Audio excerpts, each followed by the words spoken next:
नमस्कार दोस्तों, education classes Ramu में आपका स्वागत करता हूं। दोस्तों, बीपीएससी तैयारी 4 में एक बहुत ही महत्वपूर्ण टॉपिक सब्जेक्ट कॉम्बिनेशन में काफ़ी सस्पिशन बना रहता है, और वो भी स्पेशली सामाजिक विज्ञान में।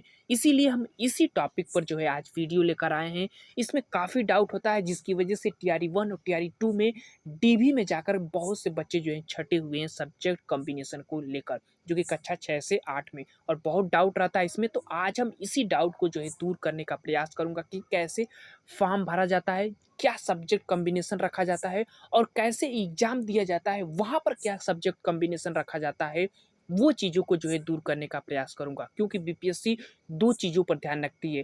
बीपीएससी कहती है कि आप फॉर्म किसी भी सब्जेक्ट से भरिए, हमें पेपर जो आप देंगे उसमें सब्जेक्ट कॉम्बिनेशन आपका होना बहुत ज़रूरी होता है। तो उसी मुद्दे पर आज के वीडियो में हम चर्चा करने वाले हैं। वीडियो पसंद आए तो लाइक से सब्सक्राइब जरूर कर दीजिएगा। साथ ही साथ हमारे टेलीग्राम से जुड़ जाइएगा, वहाँ पर फ्री में नोट्स पीडीएफ उपलब्ध कराए जाते हैं शिक्षक भर्ती से रिलेटेड। तो जुड़ना मत भूलिएगा, लिंक इस वीडियो के डिस्क्रिप्शन में है। तो चलिए वीडियो को शुरू करते हैं। देखिए, सब्जेक्ट कॉम्बिनेशन की अगर हम बात करें तो कक्षा 6 से 8 में सामाजिक विज्ञान में आपको स्पेशली ध्यान रखना पड़ता है, क्योंकि इसमें सबसे ज़्यादा सब्जेक्ट होती है।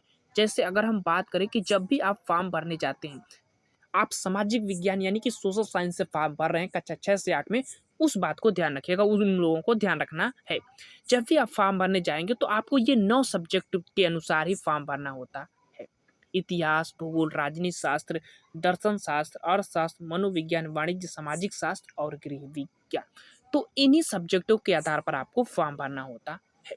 लेकिन एक बात ये भी ध्यान रखिएगा कि जो भी आप बीए किए होंगे या बीएससी किए होंगे, उसमें आपको सब्जेक्ट कॉम्बिनेशन रहना अनुसार है। जैसे कि अगर आप सामाजिक विज्ञान से बीए किए होंगे, तो वहाँ पर आपको या तो इतिहास लिए होंगे, या तो आप उसके साथ भूगोल लिए होंगे। मतलब इसी के साथ सब्जेक्ट कॉम्बिनेशन जो है आपको ग्रेजुएशन में रखना पड़ता है। लेकिन अगर उसमें अगर कुछ भी डाउट हो, जैसे ग्रेजुएशन में कैसे सब्जेक्ट कॉम्बिनेशन रखा जाता है, वो अगर आपको डाउट हो तो कमेंट कर दीजिएगा। हम अलग से ग्रेजुएशन पर जो है सब्जेक्ट कॉम्बिनेशन का आधार की वीडियो बना दूंगा। बाकी आज हमारा पीपीएससी से रिलेटेड है, टीचर भर्ती से रिलेटेड है सामाजिक विज्ञान में, तो उस पर हम सीधे चर्चा करते हैं। देखिए, फॉर्म भरने जाएंगे तो इन 9 सब्जेक्ट के आधार पर आपको फॉर्म भरना है।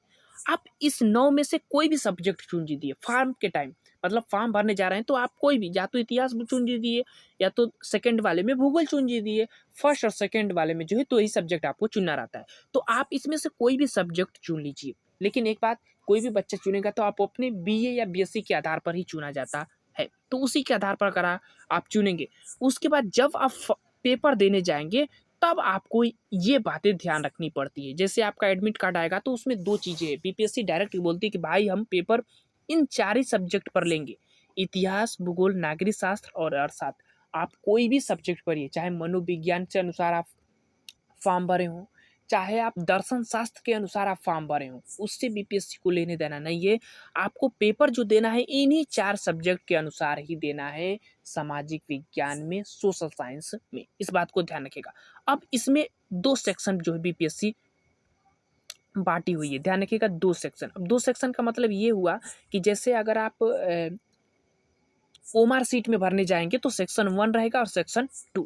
सेक्शन 1 में अगर आप इतिहास भर देते हैं तो उसके साथ भूगोल भी ले सकते हैं, नागरिक शास्त्र भी ले सकते हैं और अर्थशास्त्र भी ले सकते हैं सेक्शन 2 में।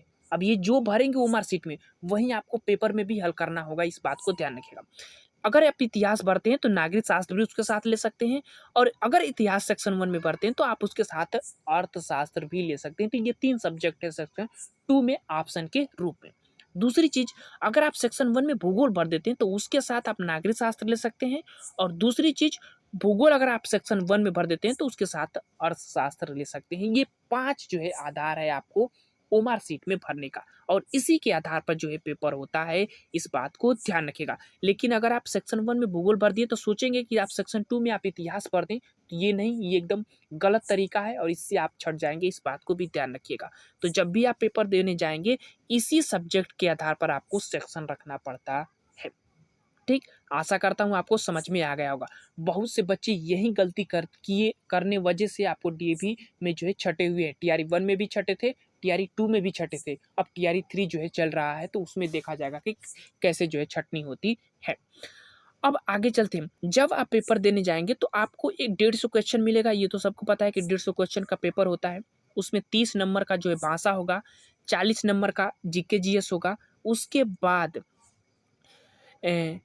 40 नंबर का सेक्शन 1 से आपको प्रश्न मिलेगा और 40 नंबर का ही सेक्शन 2 से आपको प्रश्न मिलेगा। सेक्शन 1 ये है, सेक्शन 2 ये है।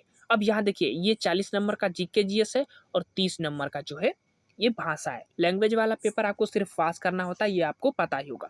अब 40 नंबर ये, 40 नंबर ये, 40 नंबर ये, टोटल मिलाकर 120 नंबर हो जाएगा और यही 120 नंबर से जो है आपको जो है मेरिट बनती है बीपीएससी टीआरई की। आशा करता हूँ पूरी डिटेल में ये चीज़ें आपको समझ में आ जाएगा। अच्छा, जब रिजल्ट आता है इस विषय का, तो इसमें भी एक डाउट रहता है काफ़ी बच्चों का। रिजल्ट 3 आधार पर आता है। एक होता है पार्ट 1, एक होता है पार्ट 2 और एक होता है पार्ट 3। तो ये पार्ट में आता है। पार्ट 1 में आपको लैंग्वेज का जो है मेरिट दिखेगी, पार्ट 2 में आपको जीके जीएस की मेरिट दिखेगी और पार्ट 3 जो होता है ये सेक्शन 1 और सेक्शन 2 का जो 80 नंबर का जो होता है, यहाँ का जो है रिजल्ट पार्ट 3 में आता है। तो ये भी डाउट जो है आपको क्लियर हो गया होगा। आशा करता हूँ वीडियो में अगर कोई भी डाउट हो सब्जेक्ट कॉम्बिनेशन से रिलेटेड तो कमेंट कर दीजिएगा, उस पर अलग से हम वीडियो बना देंगे। चलिए आज के लिए बस इतना ही।